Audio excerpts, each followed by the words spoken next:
Bienvenue sur Talents Précieux, le podcast des soft skills au travail, ces forces singulières qui font les succès d'un parcours professionnel. À travers un témoignage différent à chaque épisode, Talents Précieux illustre la mise en œuvre des soft skills, autrement appelées compétences comportementales, dans un contexte professionnel. Qu'ils soient entrepreneurs, dirigeants de société, cadres, médecins, enseignants, artistes, religieux, artisans, nous chercherons à savoir quels sont les soft skills tels que l'audace, l'empathie ou la créativité qui permettent aux individus de réussir dans leur contexte professionnel. Nous demanderons également à nos invités si ces compétences qu'ils décrivent sont innées ou si elles peuvent être développées et comment. Enfin, nous partagerons des conseils pour être épanoui et performant dans son travail. Dans l'épisode que vous allez entendre, nous sommes reçus par Mathieu Lenire, chasseur de tête. Il nous reçoit à Paris dans les magnifiques locaux de Synapse Executive Search, le cabinet qu'il a cofondé. Pendant cette conversation, Mathieu décrit avec précision le processus de chasse de tête et nous dévoile les compétences qu'il cherche à déceler au cours des entretiens qu'il mène avec les prospects. Nous apprenons aussi les secrets du métier pour identifier ces compétences qui feront la différence auprès des recruteurs. Mathieu donne ensuite quelques conseils pour être chassé, avant d'évoquer avec pudeur les talents nécessaires à l'exercice de son métier. Vous l'entendrez citer les mots leadership, persévérance, résilience, mais aussi humilité, humour, empathie et courtoisie. Vous trouverez les notes de cet épisode ainsi que les ressources et références sur le site humanlx.com, humanlx.com, à la rubrique podcast. Bonne écoute. Je suis Amélie Dag. J'ai cofondé avec Perrine Corvézier la société Human Learning Expedition qui produit ce podcast. Dans cet épisode, j'ai la joie d'accueillir Mathieu Lenire, chasseur de tête, cofondateur et associé du cabinet Synapse Executive Search. Mathieu, bonjour et merci d'avoir accepté notre invitation. Bonjour Amélie. Mathieu, tu travailles dans le recrutement depuis le début des années 2000. Exactement, depuis 2002 précisément. 2002, oui. Et tu as cofondé le cabinet Synapse Executive Search en 2010. Exactement, en 2010, oui. Peux-tu nous dire ce que ce cabinet a de particulier ? Alors, Synapse, d'abord, c'est un cabinet de recrutement par approche directe, chasseur de tête, même si j'aime pas trop ce mot que je trouve un peu barbare. Alors, pour résumer, Synapse, c'est un cabinet qui s'adresse à des candidats expérimentés. C'est des gens qui ont 10, 15 ans d'expérience, voire plus. Donc souvent, et très souvent, des positions managériales, des gens qui ont une centaine, parfois plus, de personnes sous leur responsabilité. Ou alors des profils experts, très experts, notamment dans l'IT, des gens experts autour de la cybersécurité. J'ai envie de dire, tous ces profils qui requièrent que l'entreprise qui est candidate à l'acquisition de leurs talents, tout ce qui requiert une approche directe. C'est pas eux qui m'ont postulé, c'est l'entreprise qui est candidate. C'est un changement de paradigme et une approche discrète également. C'est-à-dire que ces gens-là, s'ils sont approchés, s'ils ont une discussion avec une autre entreprise que la leur, il faut absolument leur garantir que ça ne se saura pas sur le marché. C'est un métier de secret, en fait, c'est ça ? C'est un métier confidentiel, ouais. Ce que je dis tout souvent aux candidats, d'ailleurs, comme à mes clients, c'est notre matière première, c'est la confidentialité. Est-ce que tu peux nous décrire un processus de chasse de tête ? Parce que nos auditeurs ne sont pas forcément familiarisés avec ça. Alors, la première étape, ça consiste à aller voir son client, à essayer de comprendre son besoin, ce qu'on appelle le sous-jacent. C'est-à-dire que lui, il arrive avec une fiche de poste qu'il a rédigée et en fait, on se rend compte qu'il y a souvent un sous-jacent qui est une problématique d'organisation, une problématique de stratégie, une problématique d'enjeu de croissance. Et ça nous arrive très souvent d'ailleurs qu'en fonction de ce dont on a discuté avec lui, de son projet, on change radicalement la fiche de poste et le profil. C'est d'ailleurs la partie la plus intéressante, je dirais, du métier, de rôle de consultant en recrutement, qui est le nôtre. Ensuite, une fois qu'on s'est mis d'accord sur cette fiche de poste et aussi, je dirais, sur le profil type, hein, on va définir un profil type, c'est quelqu'un qui a 15 ans d'expérience. Je connais bien la tech, hein, donc enfin, je connais bien la tech. On intervient pas mal dans la tech, donc qui aura évolué peut-être 15 ans dans une ESN à tel type de job, dans tel type de ESN, entreprise de services du numérique. Voilà, on obtient l'aval de notre client et ensuite on y va. Et on va cibler une dizaine, quinzaine, vingtaine d'entreprises cibles. Et dans chaque entreprise cible, on va décomposer les organigrammes. C'est-à-dire qu'on va essayer de savoir qui fait quoi dans les entreprises en question et qui, dans ces organigrammes, peut être cette perle rare que nous recherchons. Et une fois qu'on a fait ce travail-là, qui prend une petite quinzaine de jours quand même, c'est une vraie étude de marché, c'est très confidentiel là aussi, on entreprend l'approche directe, c'est-à-dire qu'on les appelle, c'est des appels non sollicités, et premier entretien téléphonique, c'est faire valoir l'opportunité, donc souvent les gens ne sont pas à l'écoute du marché et nous le font comprendre très gentiment la plupart du temps et on abandonne là, soit ils le sont, et dans ce cas-là, on va un petit peu plus loin. Et une fois qu'ils ont manifesté leur intérêt, on va considérer qu'ils sont candidats, cette fois-ci, et on va les inviter à passer un entretien chez nous. Voilà. Et puis, voilà, ça prend encore une petite quinzaine de jours. Et là, on présente une shortlist, c'est-à-dire une liste étroite, une courte liste, comme son nom l'indique, de candidats. 3 à 4 candidats.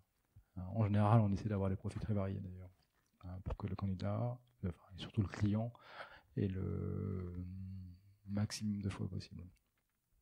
Et ça s'arrête là ou il y a des allers-retours encore, j'imagine, vous intervenez dans le processus de sélection du candidat. Nous, on a un rôle. Déjà, on a un rôle dans le dialogue, un processus itératif, un recrutement, c'est-à-dire que au cours de la recherche qui dure, vous l'aurez compris, 4 à 6 semaines, on est parti sur une direction et puis en fait, le profil type, la cible, comme on l'appelle, elle évolue au fur et à mesure du temps. C'est parce qu'on a une idée, et l'idée, elle est confrontée à la réalité, à la mise en pratique. Et dans ce cas-là, on va adapter le profil au fur et à mesure des rencontres, au fur et à mesure des feedbacks. Donc on intervient à ce moment-là. Et puis, je dirais, au-delà de la présentation des candidats, on continue à avoir un rôle, je dirais, d'accompagnement du client comme des candidats. Enfin, notre client, c'est avant tout l'entreprise, donc c'est qu'elle fasse le juste choix. Et d'ailleurs, ce que je dis souvent, c'est que c'est pas forcément le meilleur candidat sur le papier qui est le bon candidat pour vous, c'est à compétence égale, c'est le plus motivé. Alors, comme les compétences sont rarement égales sur une shortlist, moi je dis toujours, prenez celui à qui votre entreprise fait briller les yeux. Fondamentalement, c'est ça. On parlait d'enthousiasme, on parlait d'optimisme, on parlait d'envie, on parlait de drive, c'est ce que je recherche. Enfin, personnellement, pour les candidats que je recherche, c'est les qualités que je vais rechercher et c'est celles que je mets en avant et j'essaye d'accompagner mes clients parce qu'eux vont choisir celui qui est le profil parfait, même si, in fine, on sent bien que le candidat vient se benchmarker sur le marché, savoir s'il sera mieux payé dans une autre entreprise que dans la sienne. Voilà, je me dis c'est bien, mais il vous rejoindra probablement pas. Alors que celui qui brille peut-être un petit peu moins à côté, qui a quand même des compétences très sérieuses et qui lui a cet enthousiasme, eh bien c'est lui qu'il faudra privilégier. Tu en as un petit peu parlé tout à l'heure, mais quel type de personnes es-tu amené à chasser, à rencontrer? Donc des gens qui ont 30, 35, 45 ans. Ouais, c'est ça, comme on l'évoquait tout à l'heure, donc profil plutôt expérimenté, donc ça nous arrive, le talent n'attend pas le nombre des années, donc on a des gens très jeunes parfois, la trentaine, moins de la trentaine, mais je dirais l'idéal type, c'est quelqu'un qui a 35-40 ans, c'est en général à cet âge, non, c'est pas une question d'âge, mais à ce niveau d'expérience qu'on commence à être exposé à des situations managériales, qu'on commence à avoir vécu des expériences managériales d'importance. Et donc, voilà, c'est 10-15 ans d'expérience, parfois plus rarement des profils experts, très très experts, où là, on peut aller cibler quelqu'un qui a 20 ans d'expérience, comme 3-4 ans d'expérience sur les technologies un petit peu la mode. On entend beaucoup parler, la cybersécurité, le big data, etc. Où là, effectivement, on a les mêmes réflexes de chasse, on a les mêmes processus de chasse, mais pour des gens beaucoup plus jeunes. Et vous travaillez dans certains secteurs d'activité particuliers ou... Alors nous, j'ai oublié de préciser d'ailleurs dans la présentation de Synapse, on a une spécialisation dans les métiers de service aux entreprises. Ce qu'on appelle de manière barbare les professional services, c'est-à-dire les entreprises qui conseillent les entreprises. Donc ça va de l'audit, du conseil de l'expertise, les entreprises de services informatiques, les entreprises de tech de manière générale, mais aussi les avocats d'affaires, mais aussi l'immobilier d'entreprise, et par hypothèse le conseil de direction générale, les cabinets de conseil de direction générale. Donc tu vois des centaines de candidats par an, j'imagine. Oui. Plusieurs centaines, probablement. Centaines, ouais. Enfin, le cabinet, on est 10, donc on essaie de rencontrer un à 2 candidats par jour. C'est pas énorme, hein, mais c'est vrai que ça me paraît beaucoup. mais sur la masse, sur 200 jours ouvrables, c'est quand même pas mal de monde, surtout si on multiplie par le nombre de consultants dans le cabinet. Donc quand tu vois je sais pas s'il est déjà candidat, vous l'appelez les candidats, même s'il... C'est vrai que le terme est impropre, parce que les gens sont pas du tout candidats. C'est ça. Ils ont rien demandé. Ils ont rien demandé. Donc c'est un terme impropre que j'utilise involontairement, mais je pense qu'il vaut mieux utiliser le terme de prospect. Certains cabinets confrères le font. Je pense qu'il vaut mieux utiliser le terme de prospect ou de cible. Bon, cible, c'est pas très heureux, mais je dirais le candidat, le candidat putatif, on va dire. Donc vous avez identifié la personne, elle est intéressée puisqu'elle a répondu à ce premier appel ou ce premier contact, elle se déplace chez vous, j'imagine que vous la recevez dans vos superbes locaux, on est là dans tes bureaux, dans vos bureaux qui donnent sur l'avenue des Champs-Élysées à Paris, c'est magnifique, on a fait quelques efforts, ensoleillé toute la journée.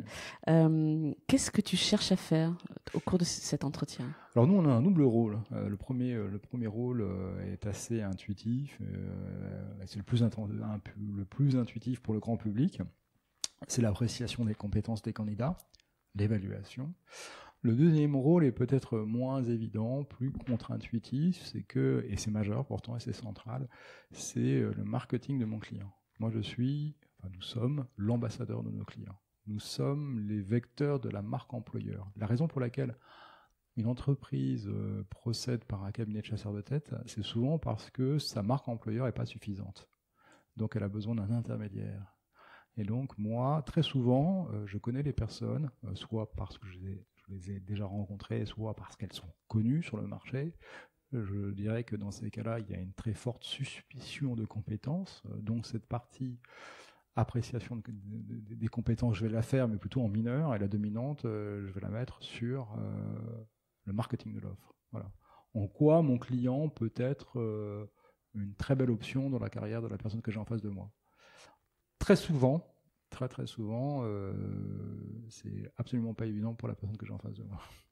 Et donc tout mon enjeu, et c'est très souvent l'enjeu d'entretien, c'est d'essayer de la convaincre avec des arguments, comme un avocat, que rejoindre mon client, c'est une très bonne idée, ça va faire grandir ses compétences, que certes ça va lui apporter peut-être un surcroît de rémunération, mais surtout que ça va lui apporter un surcroît de compétences et un surcroît de visibilité sur le marché. Donc tu es un chasseur et un vendeur à la fois, c'est ça? Je suis, voilà, c'est des compétences, mais on y viendra tout à l'heure. Je crois que le sujet d'aujourd'hui c'est les soft skills. On doit développer des compétences commerciales, j'aime pas ce terme-là, mais je dirais de promotion. Oui, c'est ça. Voilà, je fais de la promotion. Je promeus la marque employeur de mes clients. Tu parlais de soft skills. Est-ce que parmi les compétences que tu cherches à identifier durant l'entretien, est-ce que il y a certaines soft skills que tu cherches à déceler, lesquelles et alors déjà on va reparler des profils, entre profils managériaux, profils de direction, profil expert. Je dirais le trait commun, c'est la dimension stratégique du poste dans l'entreprise. Et c'est souvent aussi la dimension interface. Ce sont des gens qui se trouvent au cœur de l'entreprise, qui vont être sollicités ou qui vont devoir rayonner dans l'entreprise, et notamment pour les situations managériales. Donc moi, relativement à ça, je vais beaucoup m'attarder sur des aptitudes comportementales qui tournent autour du leadership, beaucoup. Donc j'en ai noté quelques-unes. Donc le leadership, pour moi, ça se décompose en plusieurs soft skills afférentes, l'influence, la persuasion, la facilitation, Enfin, grosso modo, c'est comment je fais avancer les choses dans une équipe, dans une entreprise, en obtenant l'adhésion et pas simplement parce que j'ai un pouvoir vertical sur les gens. Ce qui fonctionne de moins en moins bien. On reviendra peut-être tout à l'heure. Hein. Ce qui fonctionne bien, c'est l'influence, c'est le lobbying, c'est la conviction, c'est accompagner les gens, c'est les écouter. Et ça m'intéresse beaucoup de déceler cela en entretien. Voilà. Après, bon, c'est vrai qu'il y a certains traits de personnalité ou traits de caractère ou de soft skills, si on reprend le terme, qu'on retrouve très souvent à des profils de direction, enfin des profils de direction qui marchent bien. Au-delà de ces talents de leadership, on retrouve beaucoup, moi ce que je trouve, c'est des qualités plutôt d'organisation, d'investissement dans le travail, de persévérance. Donc ça, c'est comment je m'implique dans mon boulot, comment je m'organise, côté hardworking, comme disent les anglo-saxons. La résilience aussi, c'est très important. On dit souvent que réussir, c'est tomber 5 fois et se relever 6, et je pense que c'est tout à fait le cas, quoi. C'est comment j'affronte l'échec, comment j'affronte l'insuccès. Et ça, c'est des questions que j'essaie de poser. Moi, je demande souvent à mes candidats, encore une fois à mes candidats putatifs, voilà, de me citer des exemples d'insuccès et comment ils ont réagi par rapport à ça. Un entretien dure quoi? 1 heure, 1 heure et demie, c'est ça? Ça dépend souvent du temps des candidats, qui est contraint. Ouais. Ils viennent nous voir le matin avant d'aller au travail, le soir en revenant du travail, ils se privent de déjeuner pour venir nous voir. Voilà, donc voilà, c'est souvent 1 heure. Très souvent 1 heure. Si c'est 2 heures, on passe 2 heures. D'accord.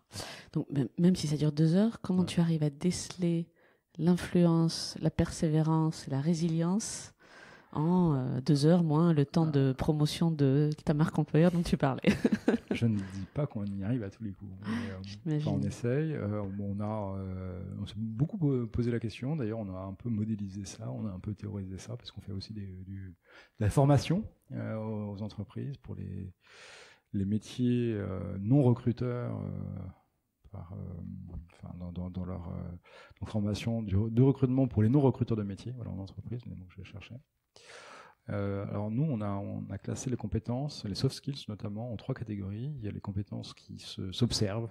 Il suffit juste d'être en entretien pour les voir, ou les déceler, ou les imaginer, ou les soupçonner. Comme par exemple la communication, l'aisance interpersonnelle, par exemple, c'est ce qui est le plus facile. Voilà, on voit très bien si quelqu'un est gai, très à l'aise, self-starter, parle avec humour, avec entrain, avec gaieté, avec amabilité, etc. Tout ça, c'est des choses qui s'observent. Moi, j'ai pas besoin d'aller plus loin pour avoir ma réponse, en tout cas une suspicion de réponse. Ça ne sont que des suspicions en général. Hein. Donc, on peut pas dire que ce soit complètement démontré. On peut se dire qu'il y a un faisceau convergent d'indices qui nous font penser que la personne a effectivement ces talents de communication. Talents qui s'observent, donc la résistance au stress aussi, parfois ça s'observe un petit peu, hein, les gens qui sont un petit peu stressés, enfin tout le monde est stressé, voilà. Alors celui qui ne l'est pas, en entretien, souvent on peut déduire qu'il a une bonne capacité de résistance au stress, quoique, hein, souvent, encore une fois, on est allé les chercher ces gens-là, et c'est pas la situation la plus stressante, donc un petit bémol à ce que je viens de dire. Le deuxième prisme d'appréciation des compétences, c'est l'illustration. Moi, je citais tout à l'heure pour le leadership, hein, justement, ou plutôt pour la résilience. Parlez-moi d'un succès, je préfère ce mot-là que d'échec, et comment vous les avez affrontés, qu'est-ce que vous en avez retenu. Et je demande une situation, hein, et je demande un exemple, et je creuse. Et qu'est-ce qui s'est passé? Et c'était qui les gens qui étaient autour de vous? C'était qui votre chef? Qu'est-ce qu'il a dit, etc. Comment vous êtes senti, comment vous en avez parlé à votre femme le soir même, etc. J'ai besoin de savoir tout cela. Et en fonction de ça, si l'exemple est pertinent ou pas. Bon, déjà, est-ce que l'exemple est pertinent? Et ensuite, en fonction de la pertinence de l'exemple, si la réaction, les comportements qu'il m'a évoqués correspondent plus ou moins à ce que j'attends de la personne sur ses capacités de résilience, précisément.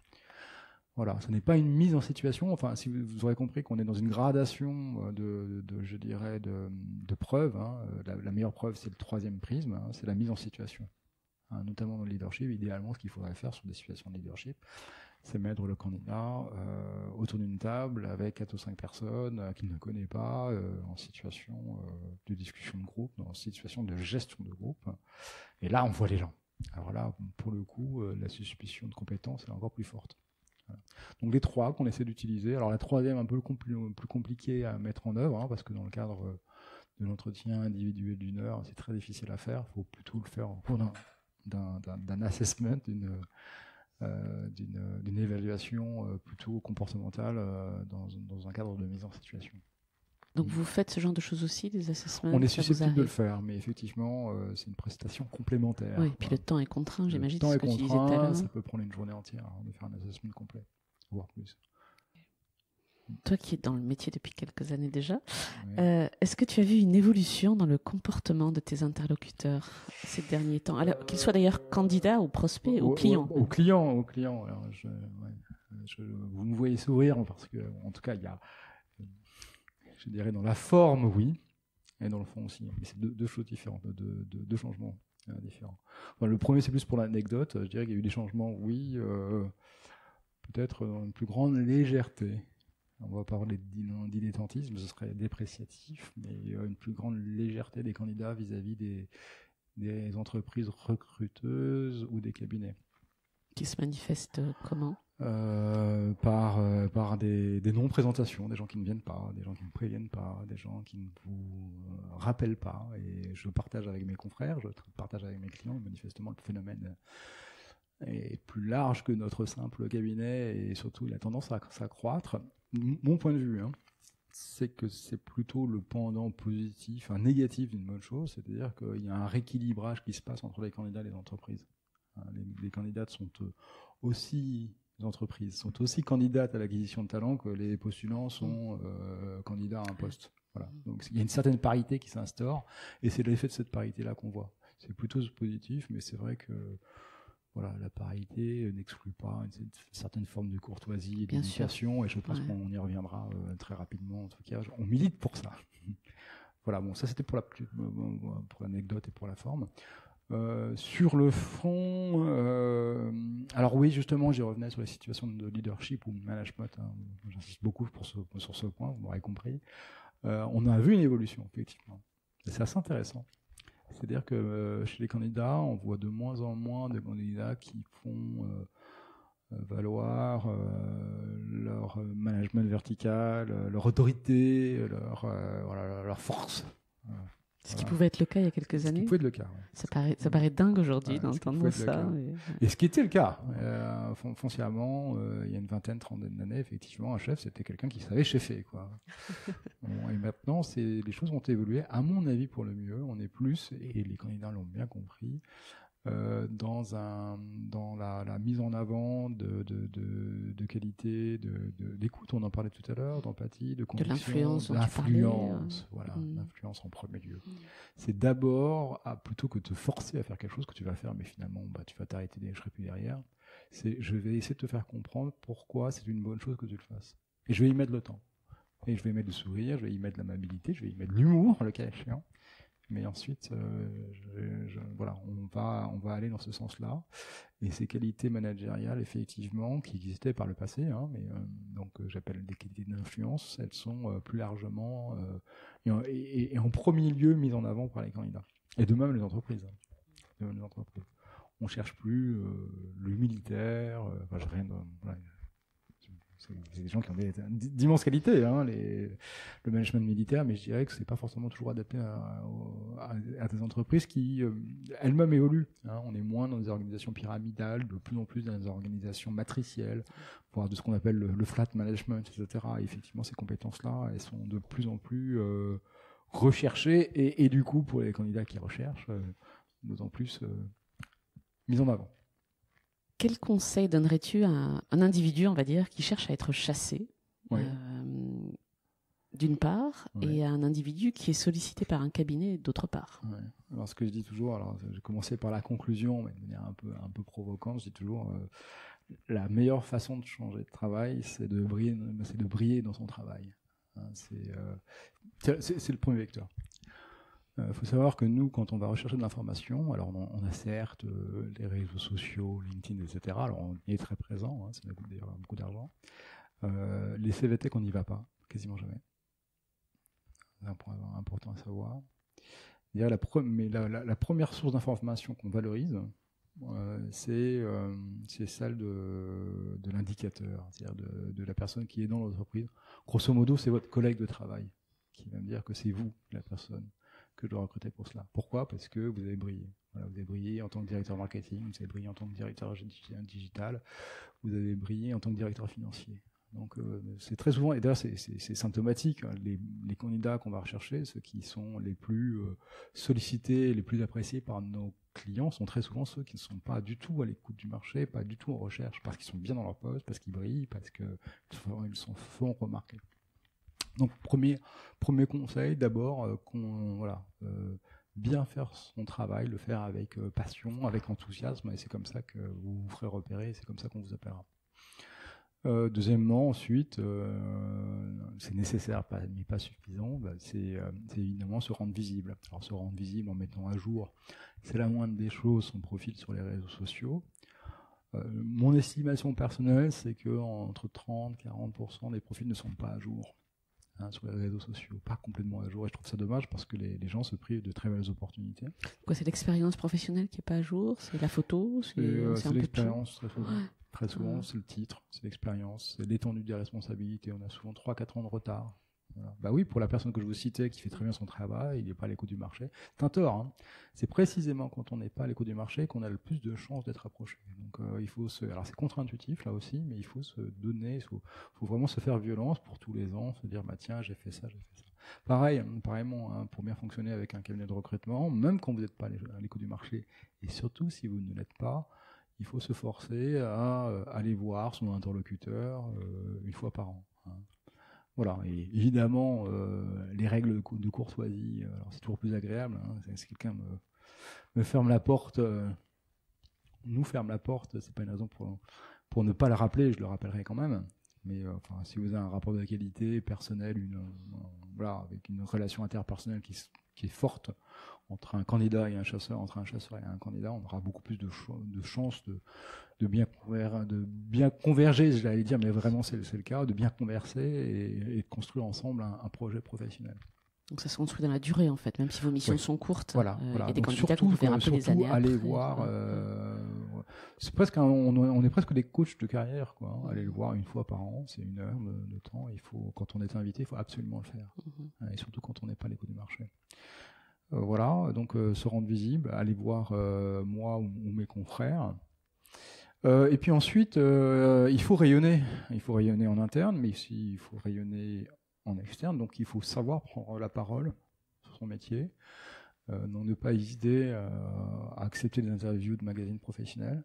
Hein, c'est toujours bon. Puis ça permet de prendre du recul. De faire des interventions remarquées, hein, si possible, dans des salons professionnels. Vivatech, c'était le mois dernier, par exemple. C'est vrai que nous, on voit des gens et on les repère. Et j'imagine que les entreprises qui sont mes clientes font le même travail que moi. Donc voilà.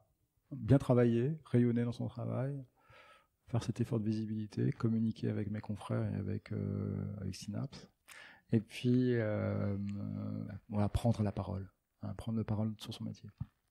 Et une fois qu'on est contacté, est-ce qu'il y a une façon de se préparer à l'entretien que vous avez? Il faut être soi-même. Okay. Faut être soi-même. Je l'évoquais tout à l'heure, hein, les entretiens qui se passent le mieux, ce sont les entretiens de personnes on est allé chercher. Qui n'ont rien demandé. Donc c'est vrai que le stress est quand même un gros facteur inhibiteur dans la présentation de ses compétences. Hein. Les gens qui sont stressés, ils se renferment, forcément. Ça nous arrive à tout le monde, à tous.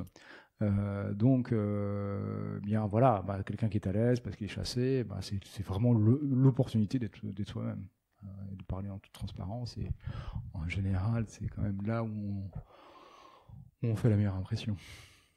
Il y a la spontanéité. Alors, on a parlé des compétences des candidats, on a parlé de tes clients. J'aimerais maintenant qu'on s'intéresse aux talents nécessaires à ton métier et à ta fonction, puisque tu es bien sûr à la fois chasseur de tête et associé d'un cabinet. C'est comme ça qu'on dit, tu es associé, c'est ça? Ouais. Alors, on est une petite dizaine chez Synapse. C'est un cabinet qu'on a créé avec mon associé. On est 2 associés fondateurs, en fait. On l'a créé il y a 6-7 ans et on avait pensé qu'il y avait une place à prendre dans ce milieu très disputé, justement, qui est plutôt disputé par les grosses machines. Et on s'est dit qu'une petite boutique à taille humaine qui fait un travail de proximité avec ses clients ou ses candidats avait sa place sur le marché. Et puis manifestement, l'histoire ne nous a pas démenti. Donc on espère que ça continue. Et puis on comprend que la courtoisie, c'est important dans votre métier, dans les deux sens, j'imagine. Oui, beaucoup. Alors, surtout pour nous, je veux dire que les gens se permettent de parfois, on va dire, voilà, c'est le stress ou le manque de temps qui fait qu'il manque parfois de ces éléments rudimentaires de courtoisie. Mais ça, c'était encore une fois l'anecdote. Donc nous, on doit un service impeccable aux candidats. Très grande courtoisie, de très grande, je dirais, qualité dans la réception. Ouais, voilà. de Les gens physiquement, exactement, de confiance. Comme je disais tout à l'heure, notre matière première, c'est la confidentialité. Donc nous, on se doit d'être impeccable dans le traitement des candidats. Physiquement, par écrit et au téléphone. Je ne suis pas sûr d'avoir répondu à ta question. Non, il n'y avait pas encore de questions, c'est normal. Je te faisais réagir. La question, on dit associé, tu m'as répondu. Ouais. Alors, avant d'en arriver à tes compétences à toi, est-ce que tu peux me décrire le premier de tes succès professionnels qui te vient à l'esprit, là? Alors, le premier de mes succès professionnels, on va dire, en tout cas dans ce métier, puisque mon sujet, c'est le métier, c'est mon métier. Le sujet, c'est mon métier. Qui a été extrêmement gratifiant et je l'ai pris comme tel. C'est quand j'ai reçu un candidat qui m'a rappelé. Je lui avais demandé de me rappeler pour me tenir au courant de ses évolutions. Moi, je n'avais rien pour lui. Je le recevais, comme c'est l'espèce de devoir que je m'impose, de rencontrer les gens quand ils sont entre deux postes ou quand ils sont à l'écoute du marché, même si c'est pas toujours très simple de l'organiser. Et voilà, je lui ai demandé de me tenir au courant de ses évolutions et notamment s'il trouvait un poste. Donc c'est ce qu'il a fait. Alors, je te remercie. Il me dit voilà, j'ai pris tel poste, un poste de CFO à l'époque. Mais c'était le but indirect. Le but direct, c'était de me rappeler pour que je recrute son équipe. Voilà. Et il m'a fait valoir il m'a fait comprendre qu'il avait beaucoup apprécié l'entretien et que ça lui a donné confiance et c'est devenu un client. Voilà. Donc c'est un souvenir qui est extrêmement fort parce que c'était mon premier succès et je me suis dit tiens, j'ai peut-être quelque chose à faire dans ce métier. Alors d'après toi, qu'est-ce qui a fait, quels sont les talents ou les forces en toi qui ont fait qu'il t'a rappelé pour te confier ces missions, parce que je crois qu'il y en avait plusieurs. Alors, ouais. Qu'est-ce que tu as démontré pendant ces échanges avec lui? Je vais peut-être répondre en deux fois relativement à cette situation, à l'entretien, etc., la qualité qu'il faut pour passer dans l'entretien, et ensuite peut-être en deuxième temps, c'est comment durer dans ce métier. Comment durer dans ce métier, puis comment construire une affaire autour de ce métier, je dirais. La première, je pense que beaucoup d'écoute, j'essaye en tout cas d'avoir beaucoup d'humilité dans la posture. L'humilité, ça veut dire que je me mets en retrait. Je ne sais pas si vous voyez parfois les interviews de journalistes sur LCI. Alors j'ai commencé, j'étais tout jeune et je me disais comment faire. Moi j'ai 28, j'ai 29 ans, il y en a 45 ans en face de moi, je vais apparaître ridicule. Et je me suis dit mais regarde sur BFM TV, regarde sur LCI, ils ont 28 ans et ils arrivent quand même à faire des interviews avec des gens qui ont 50, 60 ans, qui sont sénateurs, qui sont ministres, etc. Mais pourquoi? Parce qu'ils se retranchent derrière leurs questions et c'est leur invité qu'ils mettent en avant. Et voilà, ce que j'essaie de faire, c'est ça, c'est mettre mon invité, c'est exactement la même situation en avant. Donc moi je disparais complètement. Je suis un facilitateur, je suis un coach, je suis un producteur de maïeutique, quoi. Et donc j'ai des réponses intéressantes et du coup la personne, ma personne disparaît dans le cadre de l'entretien. Voilà, moi j'essaie d'avoir de l'empathie, j'espère que j'en ai, du moins c'est le retour qu'on me fait parfois. Et j'essaie aussi d'avoir, d'apporter un peu de second degré. C'est important de ne pas se prendre complètement au sérieux. Un entretien de recrutement, c'est quelque chose d'éminemment sérieux. Enfin, quand vous parlez des gens et situations stressantes dans la vie, c'est l'examen, c'est le concours et c'est l'entretien de recrutement. Donc voilà.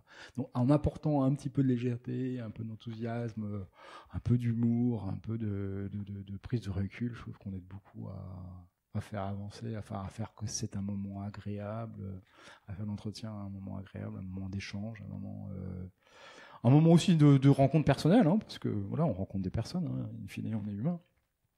Donc voilà, des qualités plutôt, je dirais, d'écoute, d'empathie, d'intelligence émotionnelle, parce que c'est un mot à la mode. Voilà. Et puis, et donc sur le deuxième point, c'est comment durer dans ce métier. Là, pour le coup, je pense que c'est des compétences plutôt de patience, de résilience aussi. Et puis, et je dirais, moi j'aime beaucoup ce mot de François Mitterrand qui disait il faut il faut être indifférent à l'événement. Il faut être insensible à l'événement. Et je pense que dans ce métier-là, il faut être très insensible à l'événement, c'est-à-dire le succès comme l'échec, parce qu'en fait, c'est une science molle par définition, donc on n'a pas toujours raison. D'ailleurs, tant mieux, hein. Il n'y a pas de science prédictive dans notre métier. Et puis ensuite, on contrôle pas les gens. Hein. Notre matière première, c'est la matière humaine. Donc les gens vous disent oui, vous disent non, et parfois ils vous disent oui, c'est un succès. Parfois ils vous disent non, c'est un échec, du moins en apparence, mais en fait non. Il faut voilà. Il faut être indifférent à le succès comme à l'échec. Pour durer, il faut que ce soit presque comme je disais tout à l'heure, un événement, une anecdote, quoi. Le fait que la personne ait pris le poste, par exemple, ou le fait qu'elle nous ait refusé le poste, le fait qu'on ait une mission, qu'on n'ait pas de mission, c'est pas le sujet, il faut durer, quoi. Il y a une part d'intuition quand même, j'imagine, parce que quand vous... Infiniment, ouais. Il y a un pari sur sur une rencontre, en fait. Ouais, il y a je dirais de l'intuition fondamentalement. Certains appelleraient ça un sixième sens, mais je préfère éviter parce que c'est pas. Il y a un côté Mélanie Mirma dans un sixième sens que j'aime pas trop. Non, mais il y a un côté d'intuition, effectivement. C'est ce que j'appellerais l'intuition, c'est un ressenti qu'on n'arrive pas forcément à verbaliser ou à rationaliser. C'est un pari sur des personnes, c'est un pari sur une situation, et on apprend à se faire confiance avec le temps. Et pour le coup, j'ai appris à me faire confiance. Et puis surtout, accepter aussi que ma intuition ne soit pas toujours la bonne, ce qui arrive de temps en temps. Est-ce que tu dirais de ces compétences que tu viens de décrire, qui te concernent, qu'elles sont essentielles dans ton métier, ou est-ce qu'on peut avoir sa patte, en gros, et sa personnalité? Est-ce que tu vois des personnalités très différentes dans ton métier, par exemple? Beaucoup, ouais. Je vois des personnalités très, très différentes. Après, les gens, ça s'impose par différentes prismes, hein. Dans mon métier, on a des gens qui sont très proches de leurs clients, qui connaissent beaucoup d'anciens opérationnels. Hein, des gens qui, pour recruter des CFO, ont été CFO eux-mêmes. Donc c'est des gens qui sont d'ailleurs peut-être complémentaires au travail qu'on fait, parce qu'ils apportent eux plutôt une appréciation sur les hard skills, hein, la comptabilité, la consolidation, la finance de votre bilan, etc. Donc c'est des compétences tout à fait différentes, et peut-être l'empathie, la proximité, l'intuition, etc. en second lieu. On a des gens qui sont très très très extravertis, mais alors c'est très positif, parce que des gens qui en général ont un contact très très facile, qui sont peut-être un petit peu moins dans l'écoute. On a des profils extrêmement différents. Je ne prétends pas que les qualités que j'ai précisées là, nous ça tourne plutôt autour, je l'ai dit, hein, l'empathie, de l'écoute, la proximité personnelle. Je ne prétends pas que ce sont des valeurs universelles. On n'en a pas parlé en introduction, mais comment tu es arrivé à ce métier-là? Par hasard. Complètement par hasard. Raconte-nous. La réalité, c'est la suivante, c'est que j'étais dans un cabinet de conseil, dans un premier temps, de conseil de direction générale, d'organisation, c'est un peu moins galvaudé, de transformation, on dirait maintenant. J'ai rejoint un autre qui faisait du conseil en stratégie digitale, mais avant l'heure, donc c'était très très précurseur, et qui pour le coup s'est cassé la figure à force d'être précurseur. Et plutôt que de rechercher du travail, j'en ai profité pour faire un tour du monde.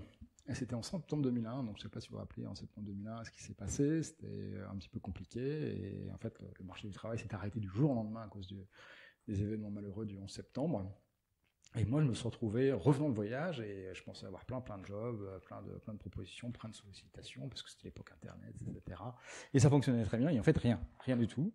Et du coup, je suis allé voir les cabinets de recrutement pour leur demander est-ce que vous n'auriez pas quelque chose pour moi. Voilà. Et puis il y en a un qui m'a dit oui, rejoignez-nous plutôt que là de rechercher du travail, vous allez voir des opportunités qui passent pour vous, et puis un jour, vous postulerez vous-même pour une des annonces pour laquelle vous êtes mandaté. Voilà. Et en fait, ça s'est jamais produit. Ça, il y a 15 ans maintenant, et j'en ai fait mon métier. Pour conclure, j'aimerais parler de toute autre chose. On entend beaucoup parler d'intelligence artificielle dans le recrutement en particulier. Ouais, c'est une grande thématique qui fait d'ailleurs couler beaucoup d'encre dans notre milieu, et beaucoup dans le milieu de la tech et des startups notamment. Je regarde ça avec beaucoup d'intérêt. Beaucoup d'intérêt d'ailleurs, parce que pour moi ça veut dire je me pose parfois la question de la disparition de mon métier, mais je vais y répondre. C'était ma question. Est-ce que de ton point de vue, tu penses que dans 10, 20, 30 ou 50 ans, les entretiens de recrutement, ou en tout cas la plupart, seront faits par des machines? J'espère pas. Enfin, j'ai envie de te retourner la question. Est-ce que toi, tu as envie un jour d'être interrogé par une machine? C'est la question. Tu parlais d'émotion tout à l'heure. C'est est-ce que la machine est capable d'émotion? Tu vois, Oui, si c'est un truc froid, non. A priori, non. Après, moi, ce que je pense de toutes ces histoires, c'est que je suis sûr avec beaucoup d'intérêt. Je pense que ça va apporter beaucoup de valeur, mais en complément. Voilà. L'intelligence humaine, l'intelligence émotionnelle sera toujours prégnante et primera toujours sur l'intelligence artificielle qui sera utile. De même que LinkedIn aujourd'hui nous est utile et c'est nouveau par rapport à la recherche il y a 10 ans, parce que maintenant l'information est disponible. Là, on mettait des semaines et des semaines et des mois à force de scénarios de recherche pour essayer de décomposer les organigrammes. Maintenant, l'information est immédiatement disponible. LinkedIn n'a pas fait disparaître notre métier, parce que justement, il y a tout cet aspect soft qui n'existe pas sur LinkedIn. C'est devenu complémentaire. Voilà. Et du coup, ça nous permet d'avoir une approche plus qualitative et plus complète. Et je pense que ce sera exactement la même chose. Je pense que ça va être un gain de temps, un gain d'efficacité, mais que le moment humain, le moment interpersonnel, je l'espère, et je le revendique, sera toujours le moment clé dans le recrutement. Enfin, dans la rencontre. Le recrutement, c'est toujours un mot un peu galvaudé, dans la rencontre entre une organisation et une individualité. Mathieu, à nouveau, merci beaucoup d'avoir échangé avec nous aujourd'hui. Pour m'avoir gentiment sollicité. Et puis à bientôt pour un nouvel épisode de Talents Précieux. J'espère que vous avez apprécié ce podcast autant que nous avons aimé le préparer et l'enregistrer. Talents Précieux vous est proposé par Human Learning Expedition, ou HLX. HLX conçoit et met en œuvre des programmes originaux et impactants destinés à révéler et à développer les soft skills des individus pour en faire des acteurs épanouis et performants dans le monde du travail du XXIe siècle. Pour en savoir plus sur HLX, connectez-vous sur humanlx.com, humanlx.com, ou suivez-nous sur Facebook, sur Instagram, sur LinkedIn ou sur Twitter. Merci pour votre écoute et à bientôt.